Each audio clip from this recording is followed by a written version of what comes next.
الله لا يغفر أن يشرك به ويغفر ما دون ذلك لمن يشاء আল্লাহ তাআলার সাথে তার হাবিবের সাথে চুক্তি হয়েছে। 3 নম্বর কি হয়েছে? চুক্তি হয়েছে। নবীজি আপনার উম্মত যদি শিরক না করে মৃত্যুবরণ করে আমি আল্লাহ তাকে ক্ষমা করে দেব, যাকে খুশি তাকে আমি আল্লাহ ক্ষমা করে দেব। আর আপনার উম্মত যদি শিরক অবস্থায় মৃত্যুবরণ করে, শিরক করা অবস্থায় যদি দুনিয়া ত্যাগ করে, আমি আল্লাহ তাকে কখনোই ক্ষমা করব না। তার জীবনে যত নামাজ থাকুক না কেন, যত রোজা থাকুক না কেন, যত হজ থাকুক না কেন, যত দান সৎকার থাকুক না কেন, কোনো দান সৎকায় কাজ হবে না, কোনো নামাজে কাজ হবে না, কোনো হজ যাকাতে কোনো কাজ হবে না।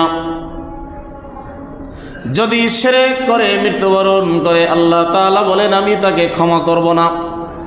এটা আপনার উম্মতদেরকে জানাই দিন। তাহলে সমস্ত ইবাদত বরবাদ করে দেয় কিসে বলেন? কথা বলেন, কিতে বরবাদ করে দেয়? শিরক। শিরকে সমস্ত ইবাদত বরবাদ করে দেয়, আগুনে পুড়ে সারখার করে দেয়। কেমন বরবাদ করে দেয় শুনবেন? আল্লাহর নবী কি কখনো শিরক করছেন? কথা আওয়াজ দিয়ে বলুন। কথা বোঝেন নাই? আল্লাহর নবী কি কখনো শিরক করছেন? কোন নবীরা কি কখনো শিরক করছেন নাকি? বরঞ্চ শিরক নির্মূল করে দেওয়ার জন্য আল্লাহ তাআলা নবীদেরকে পাঠাইছেন। শিরক নির্মূল করে দেওয়ার জন্যই আল্লাহ তাআলা নবী রাসূলদেরকে দুনিয়াতে পাঠাইছেন। মূর্তি পূজকদের সাথে যুগে যুগে লড়াই হয়েছে, কবর পূজারীদের সাথে যুগে যুগে নবীদের লড়াই হয়েছে, অগ্নি পূজকদের সাথে যুগে যুগে নবীদের লড়াই হয়েছে। নবীরা লড়াই করেছেন অগ্নি পূজকদের সাথে, সূর্য পূজকদের সাথে, মূর্তি পূজকদের সাথে, কবর পূজারীদের সাথে। যুগে যুগে নবী রাসূলগণ সংগ্রাম করেছেন। নবীরা কখনো শিরক করে না। নমরুদ যখন ইব্রাহিম আলাইহিস সালামকে শিরক করার জন্য চাপ দিল, কঠিন চাপ দিয়েছে, নমরুদ ইব্রাহিম আলাইহিস সালামকে কি করছে? কঠিন চাপ দিয়েছে। কোনো উপায় নাই, আগুনের ভিতরে ফেলাবে। 6 মাস পর্যন্ত আগুন প্রজ্বলন করতেছে, লাকড়ি সংগ্রহ করে আগুন ধরে দিতেছে, যার চতুর্পাশে 2-1 কিলোমিটার পর্যন্ত কেউ মানুষ যেতে পারে না। চরখা বানাইয়া ওই চরখার মাথায় ইব্রাহিম আলাইহিস সালামকে হাত পা বেঁধে আগুনে ফেলানো হয়েছে। কিন্তু আগুনে ফেলানোর আগে তাকে অফার দেওয়া হয়েছে, আমরা যাদের পূজা করি তুমিও তার পূজা করো।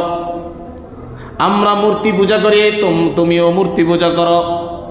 ইব্রাহিম আলাইহিস সালাম সেদিন বলেছেন, ইন্না সলাতি ওয়া নুসুকি ওয়া মাহইয়ায়া ওয়া মামাতি লিল্লাহি রাব্বিল আলামিন। ইব্রাহিম আলাইহিস সালাম সেদিন বলেছেন, এই যে অগ্নির ভিতরে আমাকে তোমরা নিক্ষেপ করবে, হাসি মুখে অগ্নির ভিতরে আমি নিক্ষিপ্ত হতে চাই, তবু আমি শিরক করতে চাই না। শোনো শোনো, ইন্না সালাতি ওয়া নুসকি, আমার নামাজ, আমার কুরবানি, ওয়া মাহইয়ায়া ওয়া মামাতি, আমার জীবন, আমার মরণ, লিল্লাহি রাব্বিল আলামিন, একমাত্র আল্লাহর জন্য। কার জন্য? দিয়ে বলুন, কার জন্য? আল্লাহর জন্য। এবং কি বললেন? ওয়া মা আনা মিনাল মুশরিকিন, আমি মুশরিক না, আমি শিরক করি না, শিরক থেকে দূরে সরে থাকি। বরঞ্চ শিরক নির্মূল করার জন্য আল্লাহ আমাকে পাঠিয়েছে। এতটা কঠোর অবস্থানে নবী রাসূলগণ ছিলেন। ইতমিনান ছিল, ভরসা ছিল আল্লাহর উপরে। আমি শিরক করব না, এক আল্লাহর উপরে বিশ্বাস করব। তারা যদি আগুনে আমাকে নিক্ষেপ করে, ওই আগুন থেকে আমার আল্লাহ আমাকে বাঁচাইবেন। ওই আগুন থেকে আল্লাহ আমাকে, চরখার ভিতরে হাত পা বেঁধে আগুনে নিক্ষেপ করলেন। আগুনে নিক্ষেপ করা মাত্রই আল্লাহ তাআলা আগুনকে জানিয়ে দিলেন, কুল্লা ইয়া নারু কুনি বারদান ওয়া সালামান আলা ইব্রাহিম। ও আগুন, তোমাকে কাজ দিয়েছি, সব পুড়ে ছারখার করে ফেলবে। আল্লাহ আগুনকে দায়িত্ব দিয়েছেন, আগুনের ভিতরে যা। আলহামদুলিল্লাহ আলহামদুলিল্লাহিল আকরাম الذي خلق الإنسان وكرم وعلمه من البيان ما لم يعلم فسبحان الذي لا يحصى امتنانه باللسان ولا بالقلم ونشهد أن لا إله إلا الله وحده لا شريك له ونشهد أن سيدنا وسندنا وحبيبنا ومولانا محمدا عبده ورسوله الذي أرسله بالحق بشيرا ونذيرا وداعيا إلى الله بإذنه وسراجا وقمرا منيرا أما بعد فقد قال الله تعالى في كلامه المجيد والفرقانه الحميد أعوذ بالله من الشيطان الرجيم بسم الله الرحمن الرحيم إن الله وملائكته يصلون على النبي يا أيها الذين آمنوا صلوا عليه وسلموا تسليما اللهم صل على محمد وعلى آل محمد كما صليت على إبراهيم وعلى آل إبراهيم إنك حميد مجيد اللهم بارك على محمد وعلى آل محمد كما باركت على إبراهيم وعلى آل إبراهيم إنك حميد مجيد وقال تعالى فأوحى إلى عبده ما أوحى ما كذب الفؤاد ما رأى أفتمارونه على ما يرى ولقد رآه نزلة أخرى وقال رسول الله صلى الله عليه وسلم بلغوا عني ولو آية أو كما قال عليه الصلاة والسلام معزز محترم সম্মানিত উপস্থিতি মহান আল্লাহ রাব্বুল ইজ্জাত ওয়াল জালালের দরবারে লাখ কোটি শুকরিয়া জ্ঞাপন করছি যেই মহান আজিমুশান আল্লাহ রব্বুল আলামিন পবিত্র জুমার দিন আল্লাহ তাআলার ঘরে আসার বসার তৌফিক দান করেছেন, সেই জন্য সেই মহান রব্বে করিমের দরবারে কণ্ঠ উজাড় করে অন্তরের অন্তরস্থল থেকে বলি আলহামদুলিল্লাহ। আরো একবার চিৎকার মেরে বলি আলহামদুলিল্লাহ। আল্লাহ রব্বুল ইজ্জাত ওয়াল জালাল আমাদেরকে ভালোবেসেছেন, মুহাব্বত করেছেন, এই জন্যই আমরা তার ঘরে দাসত্ব করার জন্য আসতে পেরেছি।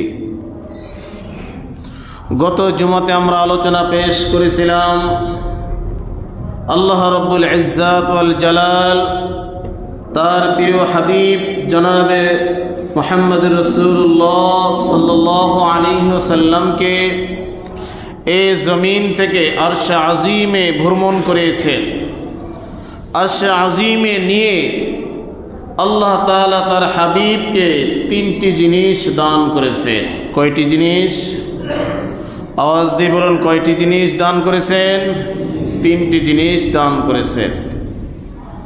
এরপরেও আল্লাহ সুবহানাহু ওয়া তাআলা কোরআনুল কারীমের ভিতর বলেন ফাআওহা ইলা আবদিহি মা আওহা। আল্লাহ তাআলা তার বান্দার কাছে যেই পরিমাণ বা যতটুকু ওহী প্রেরণ করার বা ওহী অর্পণ করার প্রয়োজন মনে করেছেন, আল্লাহ তাআলা ততটুকু ওহী দান করেছেন। অর্থাৎ এই তিনটি জিনিস ছাড়াও আল্লাহ তাআলা তার হাবিবকে আরও কিছু নেয়ামত দান করেছেন। সুবহানাল্লাহ। এই তিনটি জিনিস আমাদের জন্য খুবই জরুরি। এক নম্বরে 5 ওয়াক্ত নামাজ। আল্লাহ তাআলা তার হাবিবকে আরশে আজিমে নিয়ে কয়টা জিনিস? তিনটা জিনিস দিয়েছেন। তার ভিতরে প্রথম নম্বর হচ্ছে কি? 5 ওয়াক্ত নামাজ। সমস্ত বিধিবিধান, রোজা, হজ, যাকাত সহ আরও যত ফরজ বিধান আছে, সমস্ত ফরজ বিধানগুলো আল্লাহ তাআলা জমিনে অবতীর্ণ করেছে। একমাত্র 5 ওয়াক্ত নামাজই আল্লাহ তাআলা তার হাবিবকে আরশে আজিমে নিয়ে দান করেছেন। বলুন সুবহানাল্লাহ। তাহলে নামাজের গুরুত্বটা কেমন? হ্যাঁ, কিন্তু এই নামাজের ব্যাপারেও বহু মানুষ বলে নামাজ না পড়লে কি হবে? ঈমান ঠিক আছে আমাদের। নামাজ না পড়লেও যারা বলে ঈমান ঠিক আছে, এই মানুষগুলোর অবস্থাটা হচ্ছে মাথা না থাকলেও আমি সুস্থ আছি। এই মানুষগুলোর অবস্থা কি? মাথা আমার নাই, তারপর আমি কি আছি? কথা বলেন, কি আছি? সুস্থ আছি। মাথাই নাই, সে লোক আবার দাবি করতেছে কি? আমি সুস্থ আছি। ঠিক তদ্রূপভাবে যে মানুষগুলো বলে নামাজ পড়ি না কিন্তু ঈমান ঠিক আছে আমার, নামাজ পড়ি না আমার দিল ঠিক আছে, নামাজ পড়িরা কত মানুষ উল্টাপাল্টা করে, নামাজ পড়িরা কত মানুষ মিছা কথা বলে, এই জন্য নামাজ পড়ি না, তাতে কি হয়েছে? আমার ঈমান ঠিক আছে। এই মানুষগুলোর উদাহরণ হচ্ছে নামাজ পড়ি না, ঈমান ঠিক আছে, অর্থাৎ মাথা নাই, আমার শরীর সুস্থ আছে। মাথা নাই, আমি সুস্থ মানুষের মতন চলাফেরা করি, এটা দাবি তার দাম। তো একজন মানুষের যদি মাথা না থাকে, সে মানুষটা জিন্দা না মুর্দা? কথা বলেন, জিন্দা না মুর্দা? মুর্দা। সে কি জীবিত থাকতে পারে? একজন মানুষের হাত না থাকলে বলতে পারে আমি সুস্থ আছি, দুনিয়ায় চলাচল করতে পারি, আমি দুনিয়াতে বসবাস করতে পারি। একজন মানুষের 2টা হাতও যদি না থাকে, সেও বলতে পারে যে আমাকে আল্লাহ সুস্থ রেখেছেন। হাত নাই ঠিক আছে, কিন্তু আমি দুনিয়াতে খেয়ে পরে ভালো আছি, এ কথা বলতে পারে। পারে কি না? পারে। একজন মানুষের 2টা পা নাই, সেও দুনিয়াতে বেঁচে থাকতে পারে। একজন মানুষের 2টা চক্ষু নাই, সেও দুনিয়াতে বেঁচে থাকতে পারে। কিন্তু একজন মানুষের একটা মাথাই তার নাই, সে মানুষ কি দুনিয়াতে বেঁচে থাকবে? হ্যাঁ, বেঁচে থাকার কোনো সুযোগ আছে? সুযোগ নাই। ঠিক তদ্রূপভাবে নামাজকে তুলনা করা হয়েছে মাথার সাথে। রাসুল ইবাদাহ, সমস্ত ইবাদতের মাথা হচ্ছে নামাজ। সমস্ত ইবাদতের মাথা হচ্ছে নামাজ। এই নামাজ ঠিক আছে তো সব ঠিক আছে, নামাজ ঠিক নেই তো কোনো কিছুই তার ঠিক নেই। কথা কি বুঝতে পারছে? এই জন্য আমাদেরকে ইমানকে পরিপূর্ণ করতে হলে আগে নামাজ ঠিক করতে হবে। নামাজ যদি ঠিক হয়ে যায় সব ঠিক হয়ে যাবে। নামাজে যদি ভেজাল লেগে যায় সব জায়গায় ভেজাল লেগেই থাকবে। এই জন্য এই মানুষগুলো যারা দাবি করে যে নামাজ না পড়লে আমাদের ইমান ঠিক আছে, এই মানুষগুলো সুস্থ মানুষ না অসুস্থ মানুষ? কথা বলেন, সুস্থ মানুষ না অসুস্থ মানুষ? অসুস্থ মানুষ। ভালো মানুষ না পাগল মানুষ? কথা বলেন, ভালো মানুষ না পাগল মানুষ? পাগল। মাথা ঠিক নাই, তার মাথা ঠিক নাই, এই জন্য বলে নামাজ না পড়লে হবে কি ইমান ঠিক আছে। এই কথা এই জন্যই বলে না পাগলে কি না বলে ছাগলে কি না খায়। পাগলে কি না বলে ছাগলে কি না খায়। যেখানে আল্লাহ রসুল বলেছেন নামাজ ঠিক নাই তো কিছুই ঠিক নাই, তার ইমান ঠিক থাকে কিভাবে? এই মানুষটার মস্তিষ্ক কি ঠিক আছে? সুস্থ মানুষে অসুস্থ মানুষ। যাই হোক, আল্লাহ তাআলা আমাদেরকে নামাজ পাবন্দি সহকারে আদায় করা তৌফিক দান করুন। সকলে বলেন আমিন। তাহলে সবে মেরাজ থেকে আল্লাহ তাআলা তার হাবিবকে 1 নম্বরে উপহার দিয়েছেন কি? আওয়াজ দিয়ে বলুন, 5 ওয়াক্ত নামাজ। 2 নম্বরে উপহার দিয়েছেন সূরাতুল বাকারার শেষের 3টি আয়াত। সূরাতুল বাকারার শেষের 3টি আয়াত বাসায় গিয়ে ভালো করে বুঝে বুঝে পড়ে দেখবেন সূরাতুল বাকারার শেষের 3 আয়াতে আল্লাহ তাআলা কি বলেছেন। ঈমান, ইহসান, ফেরেশতাদের প্রতি ঈমান, কিতাবের প্রতি ঈমান, ঈমানের অধ্যায়গুলো আল্লাহ তাআলা ওখানে উল্লেখ করেছেন। বলুন সুবহানাল্লাহ। আল্লাহ তাআলার কাছে কিভাবে চাইবেন, চাওয়ার সিস্টেম আল্লাহ তাআলা শিখিয়ে দিয়েছেন। আল্লাহ তাআলার কাছে ভুল করেছেন কিভাবে ক্ষমা চাইবেন, আল্লাহ তাআলা ক্ষমা চাওয়ার সিস্টেম আল্লাহ তাআলা সেখানে শিখিয়ে দিয়েছেন। আল্লাহ তাআলাকে কিভাবে অভিভাবক হিসেবে গ্রহণ করবেন, আল্লাহ তাআলা সেটা ওখানে শিখিয়ে দিয়েছেন 3 আয়াতের ভিতরে। কেউ কেউ বলেন এই 3 আয়াত ইসমে আজম। এই 3 আয়াত পাঠ করে কোনো বান্দা যদি দোয়া করে আল্লাহ তাআলা দোয়া কবুল করে ফেলেন। 3 নম্বরে যে হাদিয়া আল্লাহ তাআলা তার হাবিবকে দিয়েছেন তা হচ্ছে ইন্নাল্লাহা লা ইয়াগফিরু আন ইউশরাকা বিহি ওয়া ইয়াগফিরু মা দুনা যালিকা লিমান ইয়াশা। আল্লাহ তাআলার সাথে তার হাবিবের সাথে চুক্তি হয়েছে। 3 নম্বর কি হয়েছে? চুক্তি হয়েছে। নবীজি, আপনার উম্মত যদি শিরক না করে মৃত্যুবরণ করে আমি আল্লাহ তাকে ক্ষমা করে দেব। যাকে খুশি তাকে আমি আল্লাহ ক্ষমা করে দেব। আর আপনার উম্মত যদি শিরক অবস্থায় মৃত্যুবরণ করে, শিরক করা অবস্থায় যদি দুনিয়া ত্যাগ করে, আমি আল্লাহ তাকে কখনোই ক্ষমা করব না। তার জীবনে যত নামাজ থাকুক না কেন, যত রোজা থাকুক না কেন, যত হজ থাকুক না কেন, যত দান সৎকার থাকুক না কেন, কোনো দান সৎকায় কাজ হবে না, কোনো নামাজে কাজ হবে না, কোনো হজ যাকাতে কোনো কাজ হবে না। যদি শিরক করে মৃত্যুবরণ করে আল্লাহ তাআলা বলেন আমি তাকে ক্ষমা করব না। এটা আপনার উম্মতদেরকে জানাই দিন। তাহলে সমস্ত ইবাদত বরবাদ করে দেয় কিসে বলেন? কথা বলেন, কিতে বরবাদ করে দেয়? শিরক। শিরকে সমস্ত ইবাদত বরবাদ করে দেয়, আগুনে পুড়ে সারখার করে দেয়। কেমন বরবাদ করে দেয় শুনবেন? আল্লাহর নবী কি কখনো শিরক করছেন? কথা আওয়াজ দিয়ে বলুন। কথা বোঝেন নাই? আল্লাহর নবী কি কখনো শিরক করছেন? কোন নবীরা কি কখনো শিরক করছেন নাকি? বরঞ্চ শিরক নির্মূল করে দেওয়ার জন্য আল্লাহ তাআলা নবীদেরকে পাঠাইছেন। শিরক নির্মূল করে দেওয়ার জন্যই আল্লাহ তাআলা নবী রাসূলকে দুনিয়াতে পাঠাইছেন। মূর্তি পূজকদের সাথে যুগে যুগে লড়াই হয়েছে। কবর পূজারীদের সাথে যুগে যুগে নবীদের লড়াই হয়েছে, অগ্নি পূজকদের সাথে যুগে যুগে নবীদের লড়াই হয়েছে। নবীরা লড়াই করেছেন অগ্নি পূজকদের সাথে, সূর্য পূজকদের সাথে, মূর্তি পূজকদের সাথে, কবর পূজারীদের সাথে যুগে যুগে নবী রাসূলগণ সংগ্রাম করেছেন। নবীরা কখনো শিরক করে না। নমরুদ যখন ইব্রাহিম আলাইহিস সালামকে শিরক করার জন্য চাপ দিল, কঠিন চাপ দিয়েছে, নমরুদ ইব্রাহিম আলাইহিস সালামকে কি করছে? কঠিন চাপ দিয়েছে। কোনো উপায় নাই, আগুনের ভিতরে ফেলাবে। 6 মাস পর্যন্ত আগুন প্রজ্বলন করতেছে, লাকড়ি সংগ্রহ করে আগুন ধরে দিয়েছে, যার চতুর্পাশে 2-1 কিলোমিটার পর্যন্ত কেউ মানুষ যেতে পারে না। চরখা বানাইয়া ওই চরখার মাথায় ইব্রাহিম আলাইহিস সালামকে হাত পা বেঁধে আগুনে ফেলানো হয়েছে।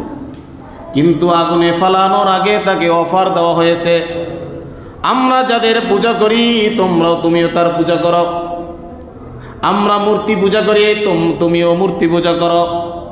ইব্রাহিম আলাইহিস সালাম সেদিন বলেছেন, ইন্না সলাতি ওয়া নুসুকি ওয়া মাহইয়ায়া ওয়া মামাতি লিল্লাহি রাব্বিল আলামিন। ইব্রাহিম আলাইহিস সালাম সেদিন বলেছেন, এই যে অগ্নির ভিতরে আমাকে তোমরা নিক্ষেপ করবে, হাসি মুখে অগ্নির ভিতরে আমি নিক্ষিপ্ত হতে চাই, তবু আমি শিরক করতে চাই না। শোনো শোনো, ইন্না সালাতি ওয়া নুসকি, আমার নামাজ, আমার কুরবানি, ওয়া মাহইয়ায়া ওয়া মামাতি, আমার জীবন, আমার মরণ, লিল্লাহি রাব্বিল আলামিন, একমাত্র আল্লাহর জন্য। কার জন্য? যদি বলুন, কার জন্য? আল্লাহর জন্য। এবং কি বললেন? ওয়া মা আনা মিনাল মুশরিকিন, আমি মুশরিক না, আমি শিরক করি না, শিরক থেকে দূরে সরে থাকি, বরঞ্চ শিরক নির্মূল করার জন্য আল্লাহ আমাকে পাঠিয়েছে। এতটা কঠোর অবস্থানে নবী রাসূলগণ ছিলেন। ইতমিনান ছিল, ভরসা ছিল আল্লাহর উপরে। আমি শিরক করব না, এক আল্লাহর উপরে বিশ্বাস করব। তারা যদি আগুনে আমাকে নিক্ষেপ করে, ওই আগুন থেকে আমার আল্লাহ আমাকে বাঁচাইবেন। ওই আগুন থেকে আল্লাহ আমাকে, চরখার ভিতরে হাত পা বেঁধে আগুনে নিক্ষেপ করলেন। আগুনে নিক্ষেপ করা মাত্রই আল্লাহ তাআলা আগুনকে জানিয়ে দিলেন, কুল্লা ইয়া নারু কুনি বারদান ওয়া সালামান আলা ইব্রাহিম। ও আগুন, তোমাকে কাজ দিয়েছি, সব পুরে সারখার করে ফেলবে। আল্লাহ আগুনকে দায়িত্ব দিয়েছেন, আগুনের ভিতরে যা ফেলবেন সব পুরে সারখার করে দেবে, এটা আগুনের কাজ। আল্লাহ বলতেছেন, তোমার পুরে সারখার করে দেওয়া এটা তোমার কাজ। তবে কিনা তোমার ভিতরে আমার হাবিব, আমার খলিল কিছুদিনের জন্য বসবাস করবে, তোমার কাজ তার সাথে তুমি প্রয়োগ করবে না। আগুনের তাপ তার শরীরে যেন স্পর্শ না করে। আগুন স্তব্ধ, আগুন কিন্তু জ্বলতেছে, সমস্ত লাকড়ি পুড়ে সারখা, সব শেষ। কিন্তু ইব্রাহিম আলাইহিস সালামের শরীরে এক চুল পরিমাণ আগুনের তাপ অনুভব হয় না। আল্লাহ বলেন, শুধু আগুনের তাপ অনুভব নয়, বারদান ওয়া সালামান আলা ইব্রাহিম, আমার খলিলের জন্য আরামদায়ক জায়গায় পরিণত হয়ে যাও। আমার খলিলের জন্য আরামদায়ক জায়গায় কি হয়ে যাও? পরিণত হয়ে যাও। বেশি ঠান্ডা হবে না, বেশি ঠান্ডা হয়ে গেলে সর্দি লাগবে, কাশি আসবে, হ্যাঁ, ঠান্ডা কষ্ট পাবে। আবার বেশি গরমও হবে না, গরমে আবার শরীরের ভিতর থেকে ঘাম ঝরাবে। বারদান ওয়া সালামান, সুন্দর সুখময় শান্তি বসবাসের একটা জায়গায় পরিণত করে দেয়। বলুন সুবহান। তা প্রিয় ভাইরা, তিনি শিরক করেন নাই, এই জন্য আল্লাহ তাআলা তাকে এই পুরস্কার দিয়েছে। আর শিরক করার জন্য তারা আহ্বান করেছিল, এই জন্য তারা আগুনের ভিতরে নিক্ষেপ করেছিল। কিন্তু আল্লাহ তাআলা আমাদের প্রিয় নবীজিকে আল্লাহ তাআলা বলতেছেন, নবীজি শোনেন, লা ইন আশরাকতা লা ইয়াহবাতান্না আমালুকা ওয়া লা তাকুনান্না মিনাল খাসিরিন। আমাদের নবীও কিন্তু শিরক নির্মূল করার জন্য আসছেন, কি কথা ঠিক কিনা? 360টা মূর্তি বাইতুল্লাহর ভিতরে ঢুকানো হয়েছে, ওইগুলোকে পরিষ্কার করে দিয়ে ক্লিন এক কাবা জাতিকে উপহার দিয়েছেন।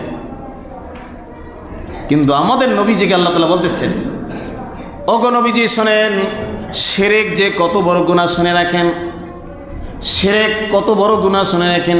লা ইন আশরাকতা, যদি আপনিও শিরক করেন, আপনার উম্মত তো দূরের কথা, লা ইন আশরাকতা, আপনি নবীও যদি শিরক করেন, লা ইয়াহবাতান্না আমালুক, আপনার জীবনের সমস্ত আমল আমি বরবাদ করে দেব। লা ইয়াহবাতান্না আমালুক, তাকিদ দিয়ে আল্লাহ বলেন, জীবনের সমস্ত আমল আমি আল্লাহ বরবাদ করে দেব। আর কি হবে? ওয়ালা তাকুনান্না মিনাল খাসিরিন, ফলে আপনি ক্ষতিগ্রস্তদের অন্তর্ভুক্ত হয়ে যাবে। নবীকে এই কথা যদি বলেন, আমাদের জন্য কত কঠিন বার্তা, বুঝতে পারছেন? এই শিরক না করে মৃত্যুবরণ করলে আল্লাহ জান্নাত দিবে, আর শিরক কইরা মৃত্যুবরণ করলে জাহান্নাম দিবে। এই চুক্তিটা কখন হয়েছে ভুলে গেছেন সবাই? হ্যাঁ, আর সে আজিমে বসে হয়েছে মেরাজের রাত্রে। এই চুক্তি হয়েছে কখন? মনে রাখেন, এগুলো মনে রাখেন, মনে রাখার জন্য ওয়াজগুলো শোনেন, কাজে লাগবে। সাপ্তাহিক জুমার খুতবা, এটা দর্স ক্লাস মনে করে এগুলো শুনবেন, কাজে আসবে। আমরাও চেষ্টা করি কোরআন থেকে আপনাদেরকে শোনানোর জন্য, যাতে করে আমরাও নাজাত পাই, আপনারাও নাজাত পান। আমি ফিকির করি আমার জন্য, আপনি ফিকির করবেন আপনার জন্য। আমি চিন্তা করি আল্লাহ আমাকে জ্ঞান দিয়েছে, আমি একটু মানুষকে বলি, না বললে আল্লাহ আমাকে জিজ্ঞাসা করবেন। আর আপনারা চিন্তা করেন আমি শুই না, একটু আমল করার চেষ্টা করি। কি রাজি আছেন ইনশাআল্লাহ? তাহলে শিরক না করে মৃত্যুবরণ করলে জান্নাত দিবে, আর শিরক করে মৃত্যুবরণ করলে জাহান্নাম দিবে। এই ওয়াদা কখন হয়েছে বলেন? আর শাজিমে কখন হয়েছে? মেরাজের। তাহলে এই অঙ্গীকার কত বড়, চিন্তা করছেন? এই ওয়াদাটা কত বড় চুক্তি, এটা কি চিন্তা মাথায় ঢুকছে? বা মাজার পাইলি টাকা 10টা ফালাই দেন, মাজার পাইলি মান্নত করেন, হ্যাঁ, উপরে আল্লাহ, নিচে ইল্লা অমুকে তমুকে, এই কথা যে বলে। এবার চিন্তা করে দেখছেন শিরক করলে কি অবস্থা হবে? হ্যাঁ, আল্লাহ তাআলা আমাদেরকে হেফাজত করুক, আমিন। কারণ আমরা মুসলমানরা বেশি শিরক করি। হিন্দু, খ্রিস্টান, বৌদ্ধ, ইহুদি, নাসারা যারা আছে, ওরা তো কম্বলচারী, ওদের কাজ আছি। আমরা যারা নামাজি আছি, নামাজিরাই বহু মানুষ শিরক করি, মুসল্লিরে শিরক করি। আমাদের দেশে বহু ভণ্ড পীর আছে, শিরক জন্ম দেয়। বাংলাদেশে মুরিদের চাইতে পীরের সংখ্যা বেশি, এটা বোঝেন? মুরিদের চাইতে পীরের সংখ্যা বেশি বাংলাদেশে। আর অল্প কিছু পীর বাদে 99% পীর শিরক জন্ম দেয়। শিরক শুধু করে না, শিরক জন্ম দেয়।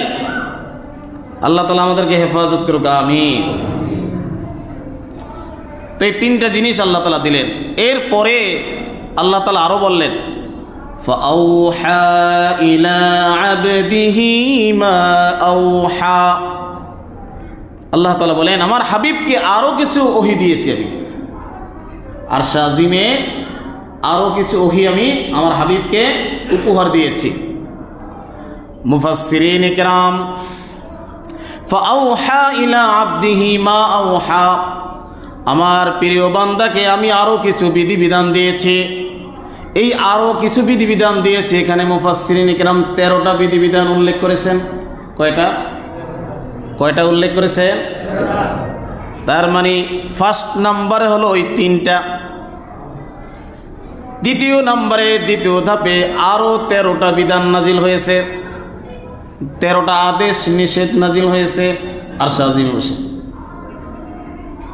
যেই 13টা বিধান আমাদের জন্য খুবই জরুরি এবং 13টা বিধান আল্লাহ তাআলা কোরআনে উল্লেখ করেছেন, ডাইরেক্ট কোরআন। আল্লাহ তাআলা 1 নম্বরে বলেন, وَقَضَى رَبُّكَ أَلَّا تَعْبُدُوا إِلَّا إِيَّاهُ। আরশে আজিমে বসে আর আমার হাবিবের সাথে এই কথাও আলোচনা হয়েছে, وَقَضَى رَبُّكَ أَلَّا تَعْبُدُوا إِلَّا إِيَّاهُ। নবীজি আপনার উম্মতদেরকে বলে দেবেন তারা যেন ইবাদত করে, আমি আল্লাহর জন্যই যেন করে, আমি আল্লাহর জন্যই যেন তারা ইবাদত করে। তাওহীদ, একাত্মবাদ, আমি আল্লাহ একাই গোটা পৃথিবী সৃষ্টি করেছি, এই কথাটা উম্মতদেরকে জানাই দিয়ে, এবং ইবাদত করতে হবে আমার একারই। গোটা পৃথিবী একাধিক স্রষ্টায় সৃষ্টি করে নাই। গোটা পৃথিবী যদি একাধিক স্রষ্টায় যদি সৃষ্টি করত, লা ফাসাদাতা, ফিতনা ফাসাদ সৃষ্টি হয়ে যাইত, পৃথিবীর লয় প্রলয় শুরু হয়ে যাইত। পৃথিবী নিয়ে অনেক চিন্তা গবেষণা বা অনেক জরুরি বৈঠক আসমানে হইতো, কি কথা ঠিক কিনা? একাধিক স্রষ্টায় যদি পৃথিবী নিয়ন্ত্রণ করত, তাহলে মাঝে মধ্যে শুনতে যে আসমানে এখন আলোচনা চলতেছে, জরুরি অবস্থা চলতেছে, গবেষণা চলতেছে, ওখানে স্রষ্টায় স্রষ্টায় আলোচনা চলতেছে। আল্লাহ তাআলা বলেন, না না না, চিন্তা করে দেখো, ফারজিল বাসার, তাকায়া তাকায়া দেখো, চিন্তা গবেষণা করে দেখো, গোটা পৃথিবী আমি আল্লাহ একাই সৃষ্টি করেছি, আমার ছাড়া আর কোনো ইলাহ নাই, আর কোনো স্রষ্টা নাই। এই কথাটা আরশে আজিমে আলোচনা হয়েছে, বলুন সুবহানাল্লাহ। 2 নম্বর, ওয়াবিল ওয়ালিদাইনি ইহসানা। দ্বিতীয় নম্বরে আরশে আজিমে বসে আলোচনা হয়েছে, আল্লাহ তাআলা বলেন, ওয়াবিল ওয়ালিদাইনি ইহসানা, তোমরা তোমাদের পিতামাতার সাথে ভালো ব্যবহার করিও। এখানে ভালো ব্যবহার শব্দটা জাইয়ুন জিদ্দান শব্দটা বললেই ভালো ব্যবহার হইতো, ওয়াবিল ওয়ালিদাইনি খায়রান বললে হয়ে যেত। খয়ের মানে ভালো, খয়ের মানে কি? কথা বলেন, খয়ের মানে কি? ভালো। ইহসান অর্থ ভালো, ইহসান অর্থ কি? ভালো। খয়ের অর্থ ভালো। কিন্তু আল্লাহ তাআলা এখানে বলেছেন, ওয়াবিল ওয়ালিদাইনি ইহসানা, তোমরা তোমাদের পিতামাতার সাথে ভালো ব্যবহার করিও। এই ভালো ব্যবহার শব্দটা বোঝাতে গিয়ে আল্লাহ তাআলা ইহসান শব্দ ব্যবহার করেছেন, খয়ের শব্দ ব্যবহার করেন নাই। কি শব্দ ব্যবহার করেছেন? ইহসান। কি শব্দ? ইহসানের অর্থ হচ্ছে যে ভালো ব্যবহার চাওয়ার আগে ভালো ব্যবহার করে। একজনে ভালো ব্যবহার পায়, পাওয়ার উপযুক্ত, সে ভালো ব্যবহার চাইতেছে, সবার কাছ থেকে ভালো ব্যবহার চাইতেছে। সে একজন লিডার, সে চায় সবাই আমাকে ভালোবাসুক, চাই কিনা? কথা বলেন, চাই কিনা? চায়। এই চাওয়া আর একটা হচ্ছে না চাইয়াও ভালোবাসার উপযুক্ত হওয়া। যেমন নাকি মাস গেলে আপনি বেতন পান 10,000 20,000 টাকা, আপনার মা বাবা গ্রামের বাড়িতে আছে, গ্রামের বাড়িতে আছে, মা বাবা মাস গেলে বলে, বাবা 5,000 টাকা পাঠাও, আমার এইটা লাগবে সেইটা লাগবে। কি কথা ঠিক কিনা? আপনার সাথে সাথে বিকাশ নাম্বার নিয়ে 5,000 টাকা পাঠিয়ে দিলেন, ভালো কাজ করছেন। এটা কি করছেন? কথা বলেন, কি কাজ করছেন? ভালো কাজ করছেন, কিন্তু ইহসানের কাজ করেন নাই। মা বাবা 5,000 টাকা চাইছে, আপনি 5,000 টাকা দিয়ে দিলেন সাথে সাথে, দেরি করেন নাই। অথবা বলছেন আমার কাছে এখন নাই, 2 দিন পরে দিতেছি, 2 দিন পরে আপনি টাকা পাঠিয়ে দিলেন। এইটা ভালো কাজ করছেন, কিন্তু ইহসান করেন নাই। বলতে পারেন, হুজুর এটা কেমন কথা? ইহসান হলো আপনার মা বাবার যে মাস গেলে 5,000 টাকার বাজার লাগবে, আপনার মা বাবা ফোন করার আগেই সেটাকে ব্যবস্থা করে দেওয়া, এটার নাম হচ্ছে ইহসান। বুঝতে পারছেন? বুঝেন না মনে হয়? আপনার বাবা আপনার বাসায় থাকে, তার কোনো ইনকাম নাই, সে একটু চা খায়, বিস্কিট খায়, দোকানে গিয়ে মাস গেলে 500 টাকা তার পকেট খরচ লাগে, অথবা মাঝে মধ্যে একটু ঔষধ খায়, কিছু টাকা লাগে। আপনি চিন্তা করতেছেন আমার ঘরে 3 বেলা খাইতেছে পড়তেছে সব কিছু আমি দেখতেছি, আবার টাকা লাগবে কিসের? আপনি কোনো টাকা দিলেন না। কিন্তু আপনি যদি নিজে চিন্তা করেন, বাবা আপনার যদি কোনো টাকা লাগে বইলেন, অথবা এই 500 টাকা পকেটে রাখেন, কখনো কোনো প্রয়োজন হইলে খরচ করেন, এইটা হলো ইহসান। আর আপনার বাবা আপনার কাছে চাইছে বেটা 500 টাকা দাও আমার কাজে লাগবে, আপনিও 500 টাকা দিয়ে দিলেন, এটা ভালো কাজ করছেন, কিন্তু ইহসান করেন নাই।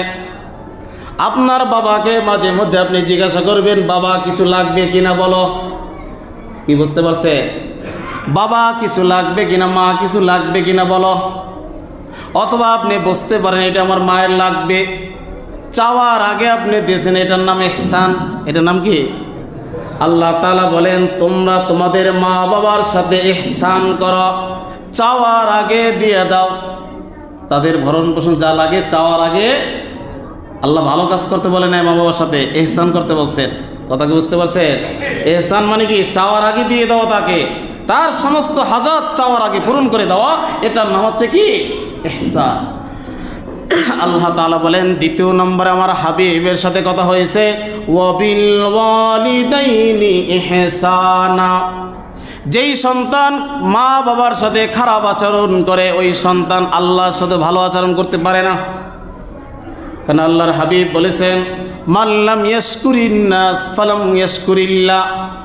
যে মানুষের কৃতজ্ঞতা আদায় করে না, আল্লাহর কৃতজ্ঞতা সে আদায় করতে পারে না। আল্লাহকে চিনতে হলে আগে মা বাপকে চেনো। যুবক ভাইরা বুঝতে পারছেন? যাদের মা বাবা বেঁচে আছে বুঝতে পারছেন নাকি? হাত উঁচু করে দেখানো কাদের মা বাবা বেঁচে আছে।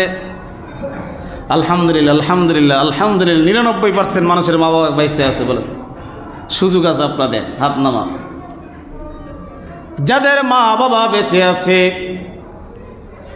আল্লাহ তাআলা বলেন মা বাবার দিকে তাকাও, মা বাবার প্রতি কৃতজ্ঞতা হও, মা বাবার প্রতি সদাচরণ করো, মা বাবার প্রতি ইহসান করো। মা বাবা যদি খুশি হয়ে যায়, আমি আল্লাহ খুশি হয়ে যাব। মা বাবা যদি বেজার হয়ে যায়, আমি আল্লাহ বেজার হয়ে যাব। তাহলে নবীজির সাথে দ্বিতীয় নম্বর কথা কি হয়েছে? কথা বলার কি হয়েছে? অবিল ওয়ালিদাইনি ইহসানা। মনে থাকবে কথাগুলো? মনে থাকবে? 1 নম্বরে আল্লাহর তাওহীদ, 2 নম্বরে কি? মা বাবার সাথে ভালো ব্যবহার করা। যাদের মা বাবা, যেহেতু এখানে 99% মা বাবা আছে, প্রত্যেক মাসে 2, 4, 5 বার জিজ্ঞাসা করবেন, মা কি লাগবে বলো, বাবা কি লাগবে বলো। কি মনে থাকবে তো ইনশাআল্লাহ? চাইতে চাইতে রাগ হয়ে আর ফোন দেয় না। আবার এমনও কিছু ফ্যামিলি আছে, স্বামী স্ত্রী, মহিলাদের এটা ভাইরাস, এটা ভাইরাস রোগ। স্বামীর মাকে বাবাকে দিতে ওই স্ত্রীর কষ্ট হয়। বহু মুসল্লি আছে, আমার জীবনে বাস্তব অভিজ্ঞতা বলে। এক মুসল্লি এসে বলে, হুজুর এই 5,000 টাকা আপনার কাছে একটু রাইখা দেন। আমি বলি, ভাই আমার কাছে রাখলাম তো ভেঙে বলা বাবার টাইম মতন দিতে পারবো না, আবার মনে থাকতো না, আপনি এই ঝামেলা দরকার না, আপনি নিয়ে যান। চোখের পানি ফেলে বলে, হুজুর এই 5,000 টাকা আপনি বিকাশ থেকে আপনার মোবাইলে একটু রাইখা দেন। বাসায় যদি যাই, স্ত্রী জিজ্ঞাসা করবে কত হাজার টাকা বেতন পাইছো। বলছে, হুজুর যদি বলি 20,000 টাকা বেতন পাইছি, 20,000 টাকা কই বাইর করে হিসাব পঙ্কন করে দেখাইতে হবে। কাজে এখানে হুজুর মিশা কথা বলতে হবে, বাসায় গিয়ে বলতে হবে 15,000 টাকা বেতন পাইছি, মেসেজটা একটু ডিলিট করে দিন হুজুর। বাস্তব কথা বলতেছি, বাস্তব। হুজুর মেসেজটা একটু ডিলিট করে দিন, এই 5,000 টাকা আমার মাকে আমি পাঠাবো, আমার মাকে আমি পাঠাবো। হুজুর কতটা নির্যাতনের শিকার চিন্তা করছে। কতটা নির্যাতনের শিকার। মাকে দিতে হলে স্ত্রী পারমিশনের প্রয়োজন আছে? কথা বলেন না কেন, পারমিশন আছে? কোনো পারমিশন প্রয়োজন নাই। কিসের পারমিশন নেবেন আপনি? কিন্তু আমরা যারা পুরুষ আছি আমাদের অভ্যাস নষ্ট হয়ে গেছে। এটা কি বোঝে? মায়ের চেয়ে মাসির দরদ আমাদের বেশি। আমরা যারা পুরুষ আছি আমাদের অবস্থাটা হলো এমন, আমরা মাকে চিনি না, আগে চিনি স্ত্রীকে। স্ত্রী চলে গেলে 2-4-5টা স্ত্রী রকম আসবে আপনার পিছ। আপনার যদি টাকা থাকে স্ত্রী আপনার পিছ মহিলারা ঘুরবে বিবাহ বসার জন্য। এক স্ত্রী চলে যাবে আর এক স্ত্রী মুহূর্তের ভিতরে চলে আসবে। স্ত্রী তো স্ত্রী, শেষ কথা। কি ক্লিয়ার বুঝতে পারছে? স্ত্রী স্ত্রী এমনটা নয়। প্রথম স্ত্রী নূর, দ্বিতীয় স্ত্রী অন্ধকার আলো, কি বলে কালো, অন্ধকার আলো মারছে, এটা নয়। প্রথম স্ত্রী ঘর সংসার করলে সব বেশি হবে, দ্বিতীয় স্ত্রী ঘর সংসার করলে সব কম হবে, এটার তো কোনো কথা নাই। কথা আছে? আপনি লিগাল কাজ করার কারণে, মা বাবার খেদমত করার কারণে যদি আপনার স্ত্রী চলে যায়, চলে যাওয়াটাই ভালো আপনার জন্য। ওই স্ত্রী আপনার ঘরে থাকাটাই কুলক্ষণ। কথা কি বুঝতে পারছেন? এই ওয়াজ শুনে তো বহু মহিলারা আমার উপর রাগ হবে, বহু মহিলারা রাগ হবে, তাতে কি আসে যায়? এই জন্য পুরুষ যদি ঠিক হয়ে যায় সব ঠিক। আমরা পুরুষরাই ভেজাল হয়ে গেছে। কি কথা বাস্তব? কি এটা রাগ করছেন নাকি? বহু জীবনের ঘটনা আমি বলতে, এই এলাকায় থেকে 5,000-2,000 টাকা আমার কাছ থেকে নিয়ে বলে, হুজুর এটা আপনার কাছে রাখেন, আমানত রেখে গেছে আমার কাছে। এমনও মাস আছে এই মাসে মানুষের আমানত রাইখা প্রায় 50,000 টাকা আমার কাছে জমা পড়ে গেছে। 50,000, 60,000 টাকা আমার কাছে জমা পড়ে গেছে। কাগজে লেগে মেনটেন করে রাখা লাগে, এটা অমুকের টাকা, এটা অমুকের টাকা, এটা অমুকের টাকা। এটা আবার সময় মতো এদের বাড়িতে পাঠায়। বাস্তব কথা বললাম আজকে। কাজী মা বাবা যাদের বেঁচে আছে এখন থেকে মরণ পর্যন্ত মাসে 2-4-5 বার জিজ্ঞাসা করবেন তো ইনশাআল্লাহ। মা বাবা অনেক কিছু চায় না, মা বাবা অনেক কিছু চায় না। যদি একটু জিজ্ঞাসা করেন, মা কি লাগবে বলো, মা আমি তো বেতন পাই 10,000 টাকা, 5,000 টাকা, আমি তোমাকে এইটা দিলাম। আর কোন কথা আছে? বাস আল্লাহ তাআলা আমাদেরকে হেফাজত করুন। 3 নম্বরে আল্লাহ তাআলার সাথে আলোচনা হয়েছে, ওয়া আতিদাল কুরবা হাক্কাহু, নিকটতম আত্মীয় স্বজনের হক আদায় করিও। আর শাহজিমে বসে নবীজির সাথে 3 নম্বরে আলোচনা কি হয়েছে? আত্মীয় স্বজনের সাথে। আর নিকটতম আত্মীয় স্বজন, এখানে বলতে পারেন ওজন নিকটতম আত্মীয় স্বজন কারা? এক বাক্যে মুফাসসিরিনে কিরাম তাফসীর করেছেন, নিকটতম আত্মীয় স্বজন হচ্ছে ভাই, তোমার বোন। যারা ভাই আছেন তাদের বোন তার নিকট আত্মীয়। মনে করেন না ভাই আপনি বিবাহ করেছেন, আপনার শ্বশুর আপনার শাশুড়ি আপনার নিকট আত্মীয়, এটা বুঝছেন না। আপনি বিবাহ করেছেন, শ্বশুর শাশুড়িরও আত্মীয়, ঠিক আছে, কিন্তু আল্লাহ তাআলা এখানে যে বলেছেন ওয়াতিদাল কুরবা হাক্কা, নিকটতম আত্মীয় স্বজনের হক আদায় করো, এখানে মানে তোমার বোনের হক তুমি আদায় করো। বোনের সম্পত্তি তুমি দিয়ে দাও, ভাগ্না ভাগ্নিদের সম্পত্তি যদি এর পায়ে দিয়ে দাও। অথবা আপন 2 ভাই, এক ভাই মারা গেছে, তার সন্তানগুলো আছে, সন্তানের হক বুঝিয়ে দাও। কেন ভাই ভাইয়ের সম্পত্তির ভিতরে থাকে না?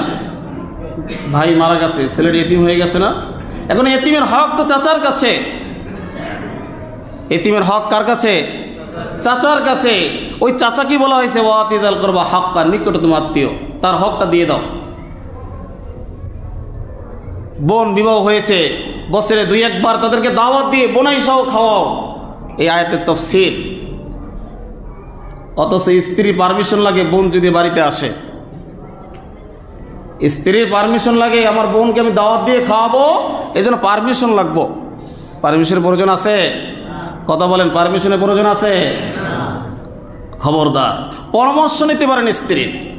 কি নিতে পারেন? কথা বলেন, স্ত্রীর কাছ থেকে কি নিতে পারেন? পরামর্শ নিতে পারেন যে আমার বোনটাকে 6 মাস পর্যন্ত তো দাওয়াতটা দিলাম না, একটু দাওয়াত দিয়ে খাওয়াইলে কেমন হয়, পরামর্শ নিতে পারেন।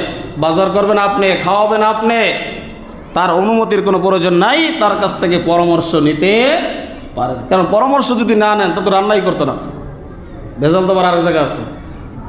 কথা বোঝেন না? যদি পরামর্শ না নেন তাহলে আবার কী করতো না? রান্না বান্না হবে না কিন্তু। এই জন্য রান্না বান্না করার আগে কি করবেন? পরামর্শ নেবেন। পরামর্শ নিলে ইনশাল্লাহ রান্না বান্না হবে।